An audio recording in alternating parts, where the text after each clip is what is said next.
Yeah, y'all gonna stop coming in my live talking about this Victor dude, bro. We hooping this year. Y'all gonna see.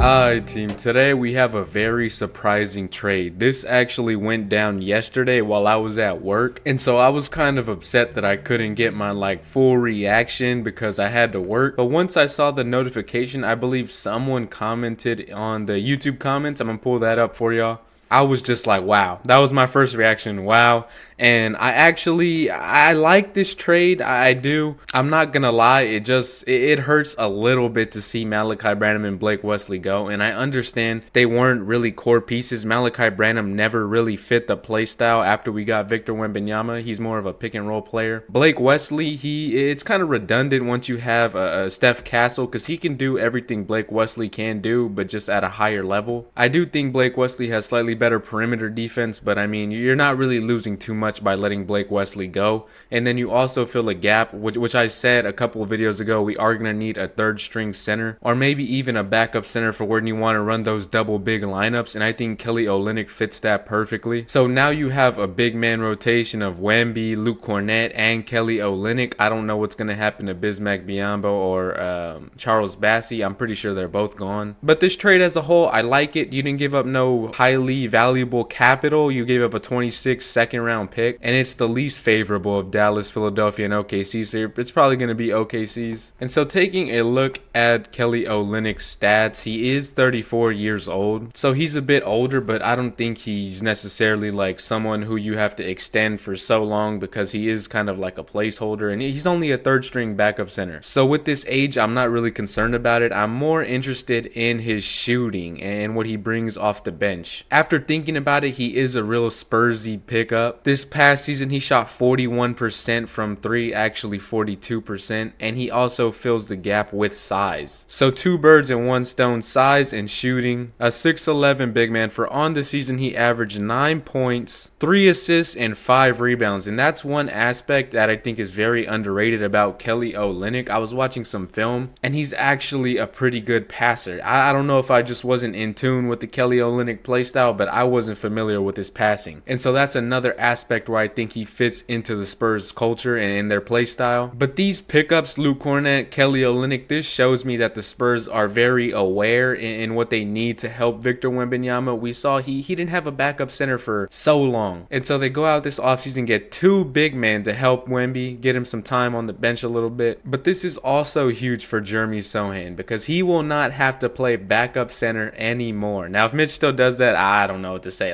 There's no way you should be playing Jeremy Sohan at center, but now we have the personnel to put everyone in their right position. And so power forward Sohan's gonna look like a different monster with the revamped shot. Man, he's gonna be lethal. The stats might not change too much because you have so many scoring options in Harper, Castle, Fox, and Wemby, but I can guarantee the impact is gonna be next level compared to what we saw last season. And if we can see him knock down those open 3-pointers, he's gonna be a problem and his value is gonna skyrocket. With Wesley and Branham leaving, that kind of leaves the backup point guard position wide open, and so I think that Dylan Harper will come off the bench in the beginning of the year. Depending on how good he is, he can play his way into the starting lineup, but for the time being, I think he will be the 6th man. That is unless the Spurs go out and sign some point guard or something, because they do have 2 roster spots, I believe. I think one of those can go to Riley Minix, which I think they will give it to him, but I'm not too sure who else is on the market still. But then taking a look at the lineup, shout out to Matt Rodriguez. You got a deep roster, a nasty 12-man rotation, and it's starting to feel like the Spurs are a deep team. This roster compared to last year's, even though they just made small moves here and there, and I say small moves like drafting the number 2 overall pick is a small move, but some people were complaining like the Spurs aren't making any moves, and they made the perfect moves in my opinion. You don't have to do anything too drastic, but just filling in these holes. Everything we talked about, we got another guard, we got another wing, and we got 2 big men. They filled in the holes perfectly. And if you have this lineup right here, I think you do start Sohan over Barnes because you have Devin Vassell for the shooting as well. Steph Castle should be a solid shooter. He won't be the best, but improved from last year. Fox, I think he's going to have a good shooting year. But then you also have the possibility of running a Luke Cornett, Victor Wembanyama starting lineup, kind of similar to what you saw in Boston. And I think that double big lineup would just do wonders for the Spurs. I mean, thinking back to when Charles Bassey had some PT with Wemby, I think it looked better than Zach Collins with Wemby. And so if you have a really good big man like Luke Cornett or Kelly Olynyk who could stretch the floor, I think that would look way better compared to what we're used to seeing from the Wemby at 4 lineup. So this roster should be competing for a playoff spot, playing at minimum, but I think they're a playoff team for sure. They can sneak in right there at the 6th seed, but they do have the potential to be a top 3 to 5 seed in my opinion. That's at best. And although this does hurt losing Blake Wesley, I mean, look at the stats and look at the way his role kind of diminished going from his rookie year, dropping in minutes, dropping in points, even though he didn't get the opportunity because the Spurs timeline just fast forwarded when we got Wemby. Same thing with Malachi Branham, his numbers and minutes just went down. And so I think giving them a fresh start with the Wizards, I think that would be good for them, and I think the Spurs did right by them sending them to a developing team to where they can possibly get more opportunity. Malachi Branham will finally get the opportunity to be a pick and roll player because we know that's what he really is. Blake Wesley, he can just cause havoc on the defensive end, and hopefully his three-point shot keeps on developing because it did look solid in the time he played last season, but it's just not the right timeline for these players anymore, and so it makes sense shipping them out for a piece that can actually help you in this offseason or in this season, especially when you're trying to make a playoff push. You need to surround Wemby with some win now players, and that doesn't mean going out and trading for a superstar, but getting solid role players like this can do wonders for a team. And so let me know what y'all guys think down below in the comment section. Are y'all a fan of this pickup? Because I am. Even though I'm gonna miss my guys Blake Wesley and Malachi Branham, it's for the greater good. I dropped this tweet right here.